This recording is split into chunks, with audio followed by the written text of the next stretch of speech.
Welcome back to the latest episode of the Key and Mang audio experience. I'm your host, Mang, as always, with my fellow co-host, Key. Key, what's goody? What's up, Mang? How are you? I'm good. How are you? Living life in the cafe, Keys Cafe, and Keys we had Cafe. Yeah, cortado. yeah, we got a different. If you guys are watching this on YouTube or on video, we got a different setup for you today. Looking like we're in Keys Cafe out in Miami, Florida. Yep. It's 80 degrees.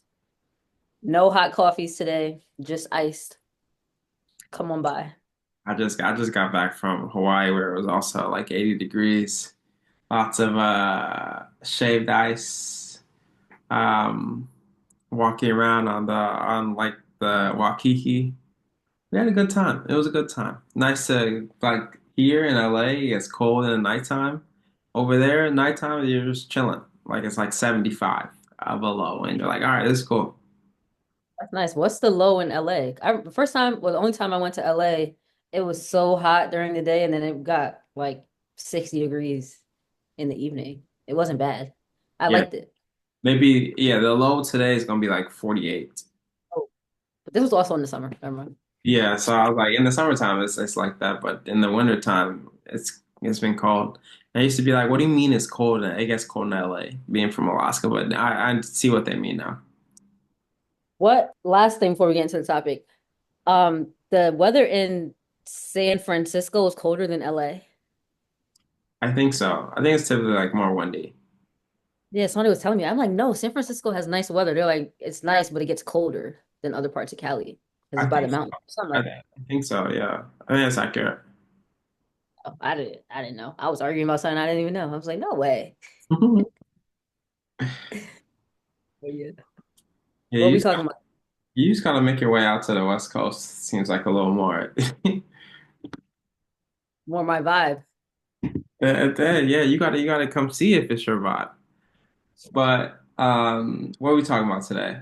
I think we're hopefully going to help ease some people's problems that they have problems with content creation or like planning out how they want to structure out the months ahead to stay consistent with posting. Because I know that can be a daunting thing of trying to stay consistent on a platform, whether it's Instagram, YouTube, TikTok, Facebook, trying to stay consistent with posting, especially as a newer business and trying to get yourself out there or get your brand out there, get yourself out there and having to write captions and having to create the posts, having to schedule when they're going to go out. That stuff can be really overwhelming and can just stop you from doing what you need to do because you feel like you're being pulled in a lot of different directions. You're trying to meet new people, you're trying to reach out, create conversations, create relationships, you're trying to post content however frequently you're trying to do it. So I think trying to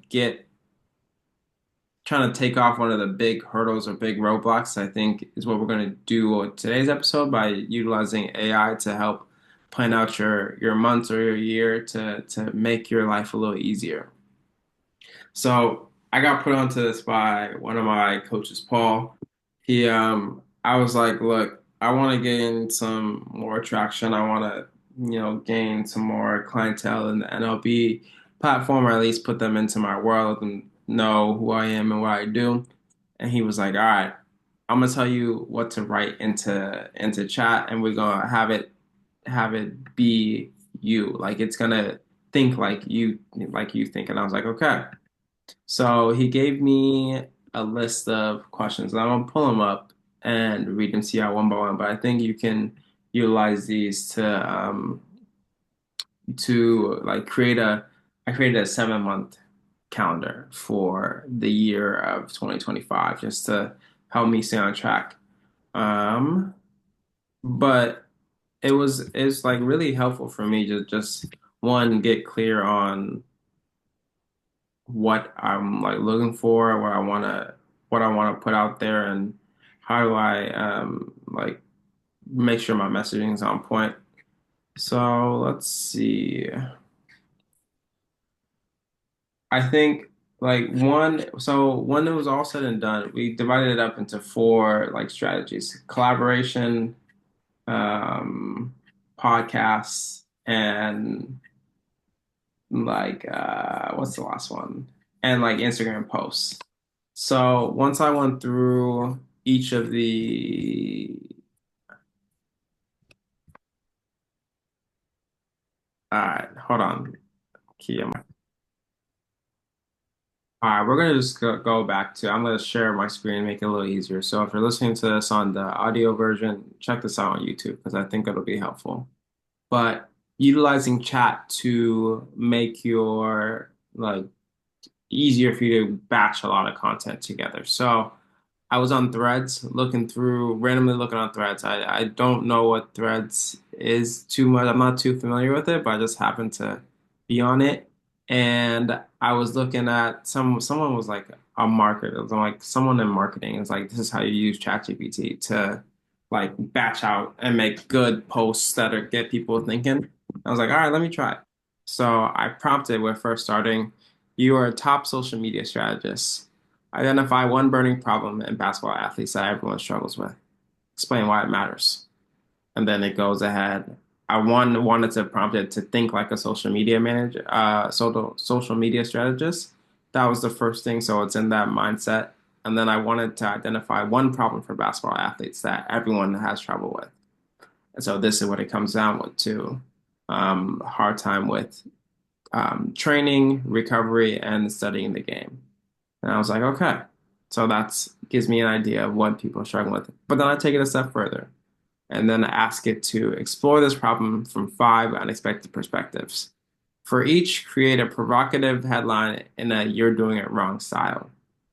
So now it's going to get people to read the read the text and be like, huh, like I've been doing it this way. Maybe I've been doing it wrong. So in basketball, people think about shooting 500 to 1,000 makes is the way to do it.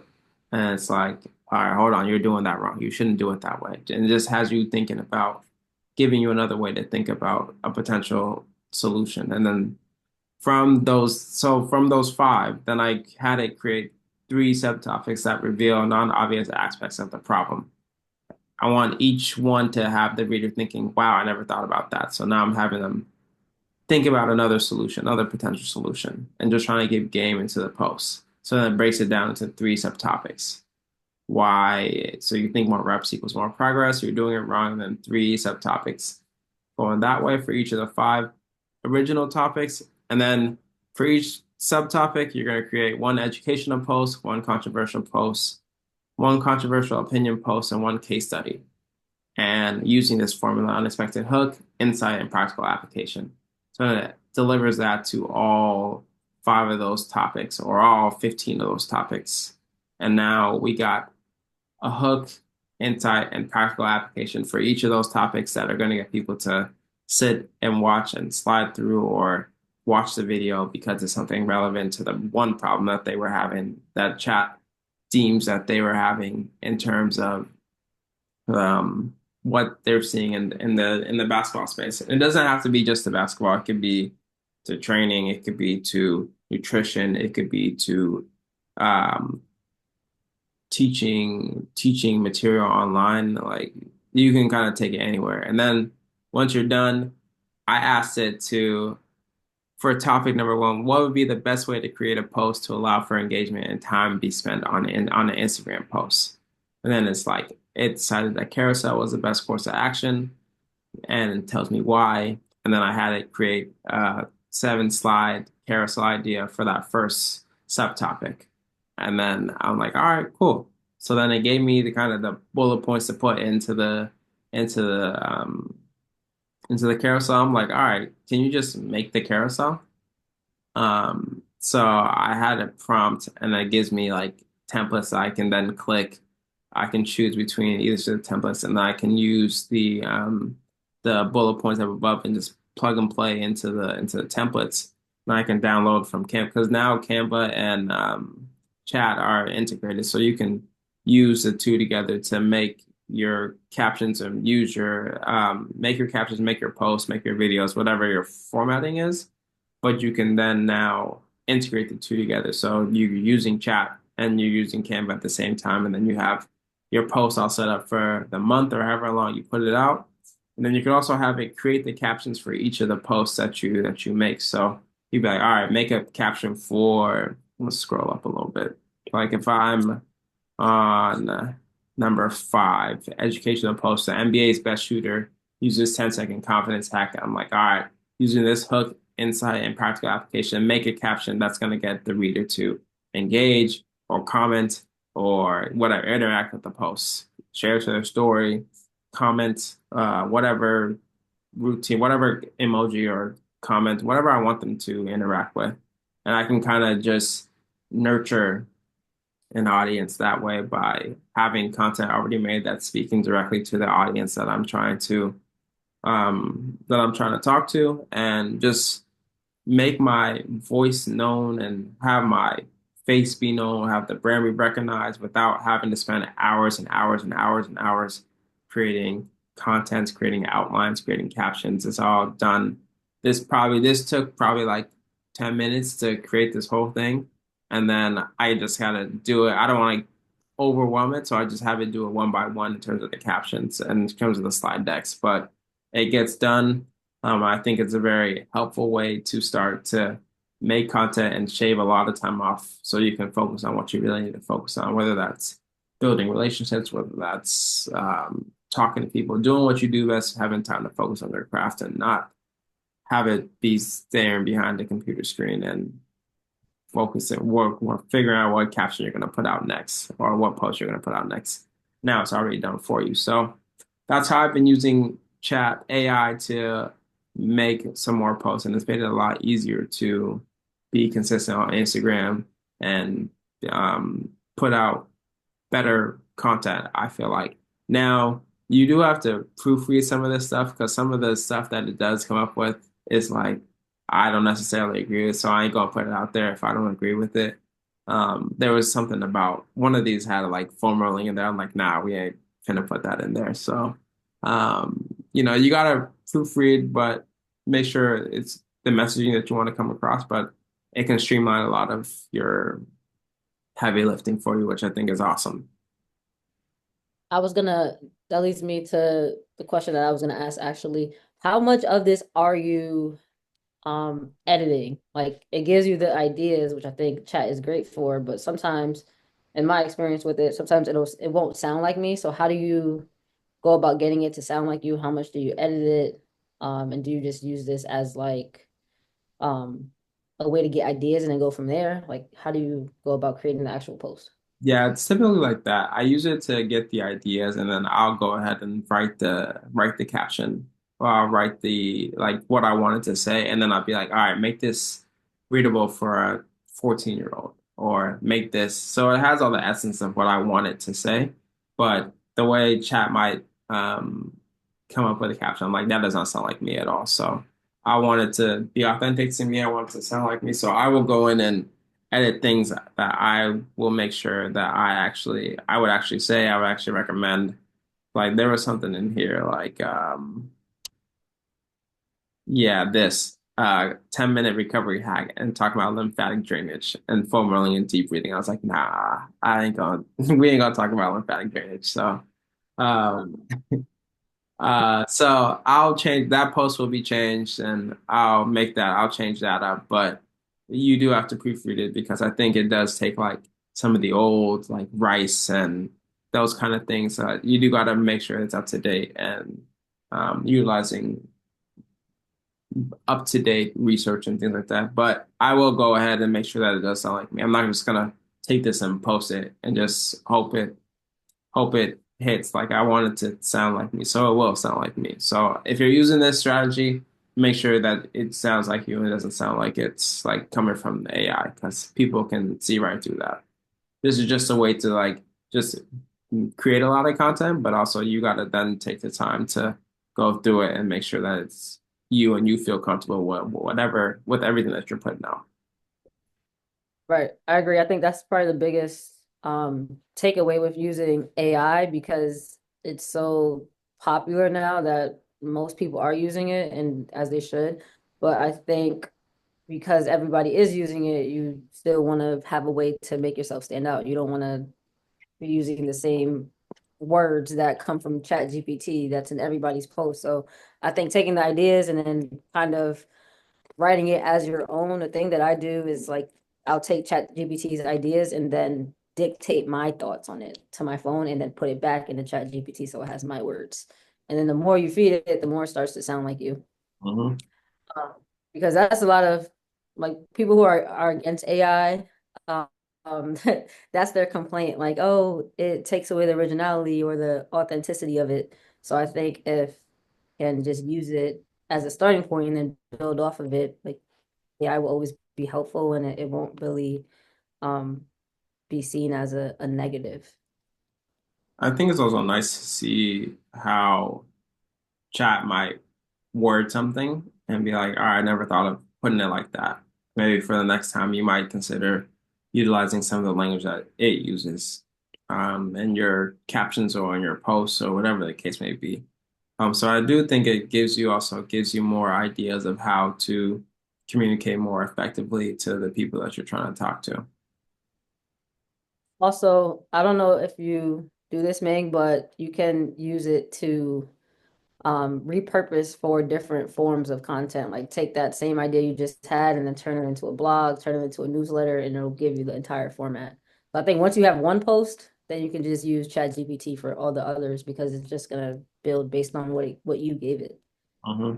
That has been helpful for me, like writing a carousel or long form Facebook post and then turning that into an email and then turning that into a YouTube script and then recording the video.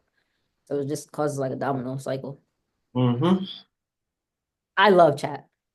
Yeah, yeah, we endorse chat. We endorse chat.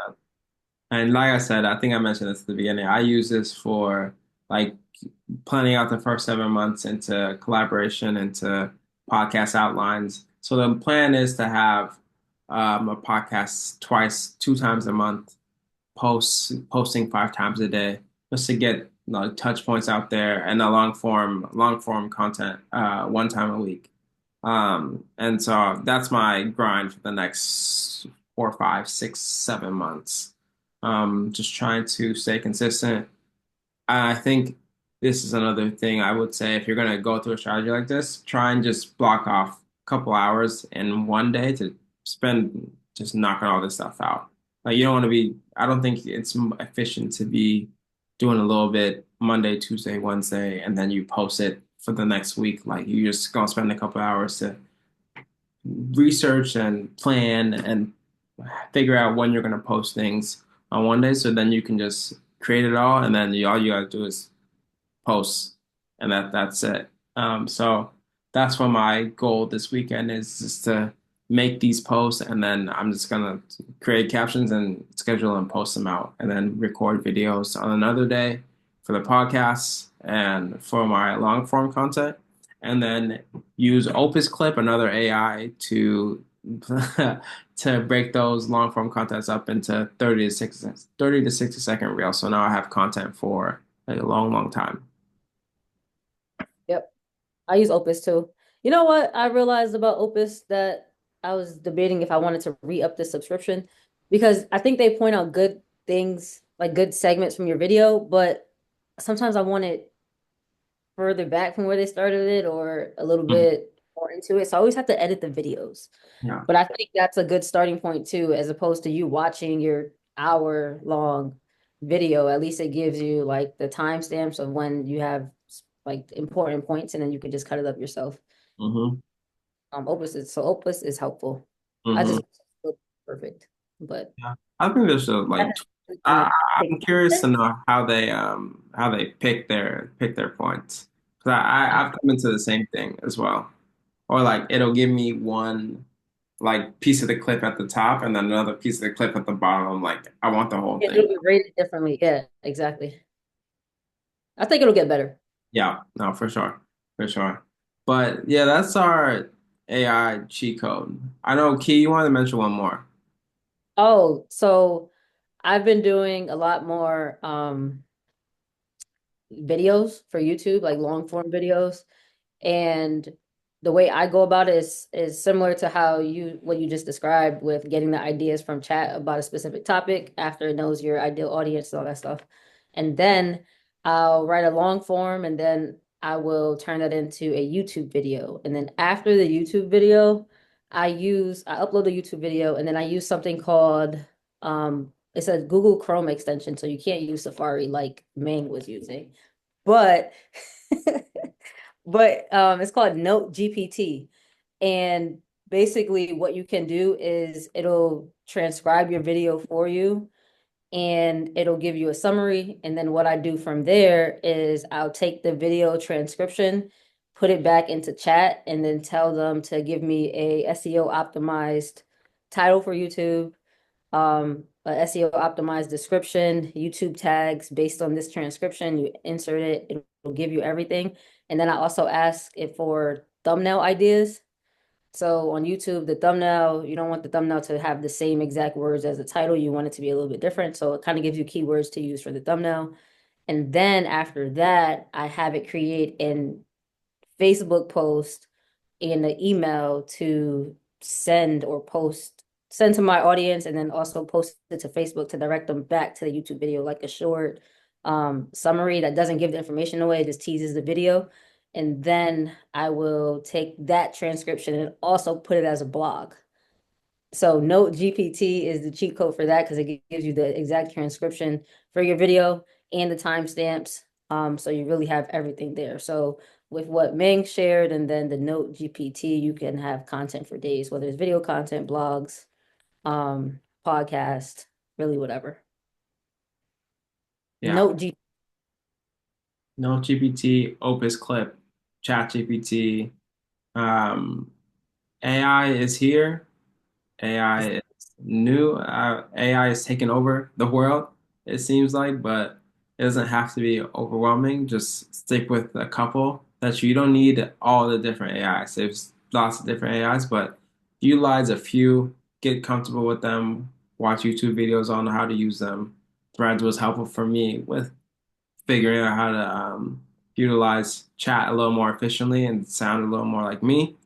And just as you use it more, then you get more comfortable with it. It gets more comfortable with you, and then you can kind of blend the two together, the two worlds together of yourself and the AI world together. So utilize it. Let us know what you think, and let us know if it's effective. If you guys have any other tips for utilizing chat or any of the other AIs, I will holler at you on the next one. Peace.